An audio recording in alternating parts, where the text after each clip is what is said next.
आप सभी को मेरी नमस्ते और जय हिंद। मेरा नाम आभास सैनी है और वर्बल मैथ बाय आभास सैनी में आप सभी का स्वागत है। मैं एक इंपॉर्टेंट पैटर्न आपको कराऊंगा। मैं 3 क्वेश्चन का सहारा लूंगा। अगर आपने पहले क्वेश्चन से सीख लिया तो बहुत अच्छी बात है, बाकी दोनों क्वेश्चन आप आराम से कर लोगे। आप अगर पहले से ही सारे पैटर्न कर लोगे तो भी बहुत अच्छी बात है, ठीक है। या फिर आपको 2 क्वेश्चन लग गए सीखने में तब जाके आप तीसरा कर पाए, ये भी एक कैटेगरी है। या तीनों क्वेश्चन देख लिया आपने लेकिन तब भी नहीं कर पाए, ये भी एक कैटेगरी है। तो आप अपनी कैटेगरी जो भी है वो पहचानना और कमेंट सेक्शन में बताना कि मैं कौन सी कैटेगरी का हूं। कि यार मुझे तो पहले ही तीनों आते थे, मुझे पहला क्वेश्चन देखना पड़ा उसके बाद मैं बाकी दोनों कर पाया, मुझे 2 क्वेश्चन देखने पड़े उसके बाद मैं तीसरा कर पाया, या मैंने तीनों देख लिया मैं तब भी नहीं कर पाया। इसका मतलब है मुझे और मेहनत करने की जरूरत है, ठीक है। सवाल नंबर 1, राहुल ने डिसाइड किया 20% अपनी इनकम का बेटे को देने का, ए को, और कुछ अमाउंट सर्टेन अमाउंट बी को। उसने 3280 दिया बी को, जो कि 82% है डिसाइडेड अमाउंट से, मतलब कुछ अमाउंट डिसाइड किया होगा उसका 82%।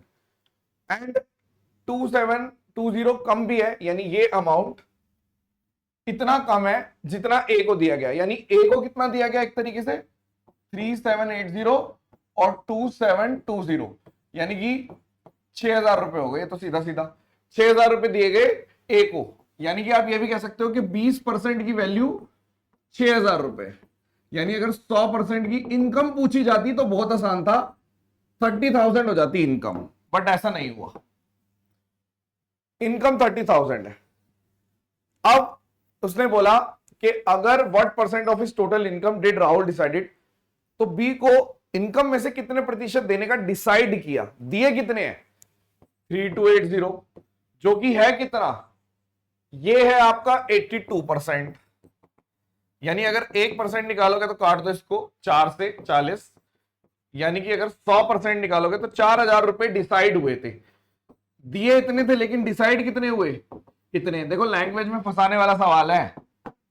तो 4000 रुपए 30,000 का कितना पार्ट है, 4000 रुपए 30,000 का, 30,000 का कितना प्रतिशत है, 30 से 30, 10 से 10, 40/3%। अच्छा, और काट रखा है यानी कि 13.33। ये था पहला क्वेश्चन। एक बार और बताता हूं मैं ये कह रहा हूं कि जैसे एक और एग्जांपल का सहारा लूंगा मैं, कि यदि मयंक ने अपनी इनकम का 15% बेटे को दिया ए को, और कुछ अमाउंट बी को भी दिया, उसने 2750 दिए जो कि 55% है डिसाइडेड अमाउंट से, और 1750 कम भी है ए से। यानी ए में 2750 और 1750, यानी इतने रुपए दिए, 0045, यानी इतने रुपए दिए, यानी ए को दिए इतने। यानी अगर 4500 की बात कर रहे हैं तो ये 15% की वैल्यू है। तो 15% की वैल्यू है 4500, यानी 1% की वैल्यू है 300, यानी 100% की वैल्यू है 30,000। यानी ये जो 30,000 है ये टोटल इनकम है, ओके। और एक बात और लिखी हुई है कि भाई साहब जो बी को दिया वो डिसाइडेड का 55, यानी कि 2750 है ना, ये 55% है बी के लिए डिसाइडेड का। यानी अगर इसको काटोगे तो 50, यानी एक्चुअल में कितने देने चाहिए थे, 5,000 रुपए देने चाहिए थे। तो ये कितना प्रतिशत है इसका, यानी 5,000 कितना प्रतिशत है इसका, 20 से 20, 20 से 20, 50/3, 16.66%। ये मतलब वो इस बात का क्या है इसमें। एक बार और देख लेते हैं, एक सहारा और लेंगे।